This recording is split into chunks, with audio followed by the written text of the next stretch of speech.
ఈ రోజు కోసం బంగ్లాదేశ్ ప్రజలు 10 ఏళ్లుగా ఎదురు చూస్తున్నారని బంగ్లాదేశ్లోని బీఎన్పీ చీఫ్ రెహమాన్ పేర్కొన్నారు.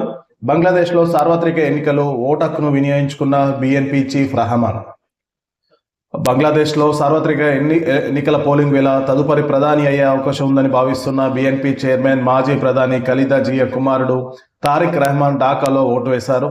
అనంతరం ఆయన మీడియాతో మాట్లాడుతూ ఈ సందర్భంగా ఆయన కీలక కామెంట్స్ చేశారు. ఈ రోజు కోసమే బంగ్లాదేశ్ ప్రజలు 10 ఏళ్లుగా ఎదురు చూశారని ఆయన వ్యాఖ్యానించారు. ఈ రోజు రాజ్యాంగబద్ధమైన నా ఓటు హక్కును వినియోగించుకున్నా. 10 ఏళ్లకు పైగా బంగ్లాదేశ్ ప్రజలు ఈ రోజు కోసం ఎదురు చూశారు. గత రాత్రి కొన్ని ప్రాంతాల నుంచి కొన్ని అవాంఛనీయ ఘటనలు జరిగినట్లు నివేదికలు వచ్చాయి. అవి ఊహించినవి. పరిస్థితిని అదుపులోకి తీసుకురావడానికి చట్టాన్ని అమలు చేసే సంస్థలు కఠినంగా వ్యవహరిస్తాయని నమ్ముతున్నాం. దేశవ్యాప్తంగా ప్రజలు బయటికి వచ్చి తమ ఓటు హక్కు వినియోగించుకుంటే ఎలాంటి కుట్రైనా తిప్పికొట్టవచ్చని రెహమాన్ మీడియాతో వెల్లడించారు. అలాగే రెహమాన్ మీడియాతో మాట్లాడుతూ మహిళా సాధికారతపై హామీ ఇచ్చారు. బీఎన్పీ అధికారంలోకి వస్తే మహిళా సాధికారతపై దృష్టి పెడతామని రెహమాన్ స్పష్టం చేశారు. బంగ్లాదేశ్ జనాభాలో సగం మంది మహిళలే ఉన్నారని, వారిని వెనక్కి వదిలేసి దేశం ముందుకు సాగలేదని అన్నారు. అందుకే తమ మేనిఫెస్టోలో మహిళా సాధికారత ప్రధాన అంశమని పేర్కొన్నారు. తాము ప్రభుత్వాన్ని ఏర్పాటు చేయగలిగితే మొదటి రోజు నుంచే ఈ దిశగా పనిచేయడం ప్రారంభిస్తామని రెహమాన్ వివరించారు. పోలింగ్ కు ముందు అందరూ ఓటింగ్ ప్రక్రియలో పాల్గొనాలని ఫేస్బుక్ లో పోస్ట్ చేశారు. ఇక గతంలో జరిగిన బంగ్లాదేశ్ ఎన్నికల్లో పోటీ చేయకుండా బీఎన్పీని నిషేధించారు.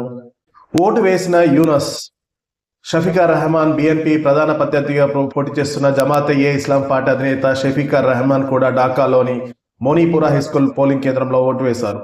ఎన్నికలు పారదర్శకంగా జరిగితే ఫలితాన్ని తాము స్వాగతిస్తామని ఆయన చెప్పారు.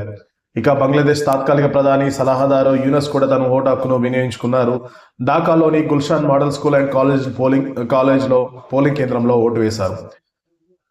ఈ ఇరు పార్టీల మధ్య ప్రధాన పోటీ అని హసీనా పార్టీ అవామీ లీగ్ ఎన్నికల్లో పోటీ చేయకుండా నిషేధం విధించారు. దీంతో ఈ ఎన్నికల్లో బీఎన్పీ జమాత్-ఏ-ఇస్లాం కూటమి మధ్య ప్రధాన పోటీ నెలకొంది. విద్యార్థుల ఉద్యమంలో కీలక పాత్ర పోషించిన నేషనల్ సిటిజన్ పార్టీ కూడా జమాత్ కూటమిలో ఉంది. అదనంగా జాతీయ party, left democratic alliance, Amar Bangladesh పార్టీతో ఇతర పార్టీలు కూడా పోటీలో ఉన్నాయి. దేశంలోని ఉన్న మొత్తం 59 పార్టీల్లో 51 పార్టీల్లో ఎన్నికల్లో పోటీ చేస్తున్నాయి.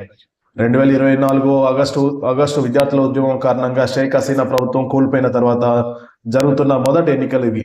బంగ్లాదేశ్ వ్యాప్తంగా 300 పార్లమెంటు స్థానాలకు గాను 299 నియోజకవర్గాల్లో ఓటింగ్ జరుగుతుంది. ఒక అభ్యర్థి మరణించడంతో ఒక నియోజకవర్గంలో ఎన్నికలను రద్దు చేశారు.